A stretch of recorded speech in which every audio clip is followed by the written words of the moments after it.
Hello guys, good morning. Welcome back to another video. তো যেটা মই যোৱাকালি এটা ভিডিও প্ৰস্তুত কৰিছিলো যেটো নেকি আমাৰ অসম আৰক্ষীৰ নতুনকৈ পদ আহিব পাৰে 2025 আৰু 26 বৰ্ষৰ ঠিক আছে তো এই ভিডিওটোত মই এটা কথা উল্লেখ কৰিছিলো এএফপিএফৰ নতুন পদ আহিব বা এসডিআৰএফ বাহিনীৰ নতুন পদ আহিব বুলি মই যেটো ভিডিওটো প্ৰস্তুত কৰিছিলো আৰু সেই ভিডিওটোত কমেন্ট আহিছিল যে আহিব পাৰে বুলি ঠিক আছে তো তাৰ মাজতে এজন মোক মেছেজও কৰিছিল বা লগতে আৰু এজন ক্যান্ডিডেটৰ এটা কমেন্ট আছে আমিৰ হাজমা ঠিক আছে তো এখেতেও কমেন্ট কৰিছিল যে এসডিআৰএফ ৰ ভ্যাকেন্সি মাস্ট আহিব পাৰে ঠিক আছে তো ইয়াৰ পৰা আমি এটা কথা বুজি পাইছো যে যেহেতু আমাৰ 2021 বা 2022-21 বৰ্ষৰ পৰা যেতিয়ালৈকে ৰিক্ৰুটমেন্ট পাতিছিল তেতিয়াৰ পৰা যিমানখিনি পদ লৈছে সকলোবিলাক এবি ইউবি এফপি আৰু এডাৰ মেসেঞ্জাৰ কনস্টেবল ড্ৰাইভাৰ এনেকুৱা ধৰণৰ পদ লৈছিল ঠিক আছে তো তাতে কিন্তু কোনো ধৰণৰ এসডিআৰএফ ৰ পদৰ কথা উল্লেখ কৰা নাছিল বা কোনো ধৰণৰ এসডিআৰএফ ৰ পদ লোৱা নাছিল বা নতুনকৈ ক্যান্ডিডেট কোনো ধৰণৰ লোৱা নাছিল ঠিক আছে তো তাৰ বাবে আমি এটা কথা জানিব পাৰো যে এসডিআৰএফ ৰ বহু পদ খালি থাকিব পাৰে তো যেহেতু মোক আগৰ ভিডিওবিলাকত বহুতে কমেন্ট কৰিছিল মানে ধৰক এসডিআৰএফ কৰ্মৰত জোৱানে মোক কমেন্ট কৰিছিল বা ফায়াৰ এণ্ড ইমাৰ্জেন্সি সাৰ্ভিসত কৰ্মৰত জোৱানে মোক কমেন্ট কৰিছিল যে ফায়াৰ এণ্ড ইমাৰ্জেন্সি সাৰ্ভিসত বহুত পদ খালি আছে কনস্টেবল ড্ৰাইভাৰৰ পদ খালি আছে বা এসডিআৰএফ ৰ পদ খালি আছে এনেকুৱা ধৰণৰ কমেন্ট আহিছিল তো তাৰ পৰা ভিডিওটো বনাইছো তো আগন্তুক যদি আমাৰ 2025 বা 26 বৰ্ষৰ যদি ৰিক্ৰুটমেন্ট পাতে বা নটিচ যদি ওলাই যায় নৱেম্বৰ ডিসেম্বৰ তাতে হয়তো এসডিআৰএফ ৰ পদ আহিব পাৰে যেটো নেকি ষ্টেট ডিজাস্টাৰ ৰেস্কিউ ফোৰ্স বুলি কোৱা হয় আমাৰ অসমৰ যিখিনি নেকি ধৰক মানে ধৰক বানপানী বা অন্য যদি ধৰক দুৰ্ঘটনা বা প্ৰাকৃতিক দুৰ্যোগ আহে তেতিয়া মানে সেই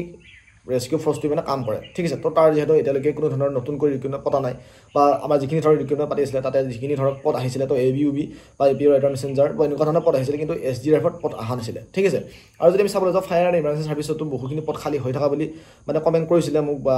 মোৰ ভিডিওত তো তাৰ বাবে এই ভিডিওটো মই জনাইছো যদি হঠাৎ যদি পদ আহি যায় তেতিয়া তোমালোকৰ বহুত প্ৰবলেম হ'ব যদি তোমালোকে এসডিআৰএফ যদি জয়েন হ'ম বুলি ভাবিছা বা যদি তোমাৰ ফায়াৰ ইমাৰ্জেন্সি সাৰ্ভিস যদি জয়েন হ'ম বুলি ভাবিছা তো তোমালোকে ভালদৰে প্ৰেক্টিছ কৰক ঠিক আছে তো যেহেতু এতিয়া আমাৰ কি হৈছে যে আমাৰ অসম আৰক্ষীৰ যদি জব এটা ল'ম বুলি ভাবিছা বা আমাৰ যদি অসম আৰক্ষী পাছ কৰিম বুলি ভাবিছা আমাৰ কি হয় যে ফিজিক্যাল টেষ্টে বেছি গুৰুত্ব দিব লাগে আৰু সকলোবিলাক কি হয় কম্পিটিশন লেভেল আৰু পৰীক্ষামূলক মানে প্ৰতিযোগিতামূলক কি হয় আমাৰ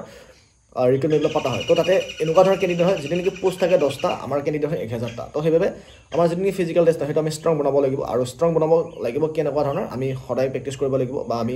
লং জাম্পৰ কাৰণে প্ৰেক্টিছ কৰিব লাগিব আমি ৰিটেন টেষ্টৰ কাৰণে পঢ়িব লাগিব তোমালোকে অলৰেডি গমে পাইছা যেহেতু আমাৰ ৰিটেন টেষ্ট হৈ গ'ল তো এই ৰিটেন টেষ্টত আমাৰ কি হৈছে যে কুৱেশ্যন পেপাৰটো বহুত হাৰ্ড আহি গ'ল যিখিনি নেকি আমি ভবা নাছিলোঁ বা যিখিনি নেকি আমি এক্সপেক্ট কৰা নাছিলোঁ তো এবাৰ যেটো কুৱেশ্যন বহুত লেভেলত তো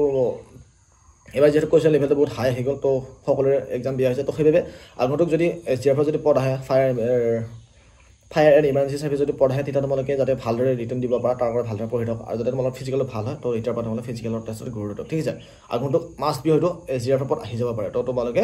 ভালদৰে প্ৰিপাৰেচন চলাই থাকক ফিজিকেল টেষ্টৰ কাৰণে ঠিক আছে যেহেতু বহু বছৰ হ'ল এসডিআৰএফ কোনো ধৰণৰ পদ লোৱা নাই আৰু যিখিনি ধৰক ৰিক্ৰুটমেন্ট পাতিছিল তাতে সকলোবিলাক কি হৈছে যে এবিইউবিৰে মানে ধৰক কনস্টেবল ড্ৰাইভাৰৰে ধৰক বা এপি আৰু ৰাইডাৰ মেসেঞ্জাৰৰ পদ লৈছিল আৰু ধৰক এপি আৰু কমিউনিকেশ্যনৰ পদ লৈছিল কোনো ধৰণৰ তোমাৰ এসডিআৰএফ ৰ পদ লোৱা নাই তো সেইভাবে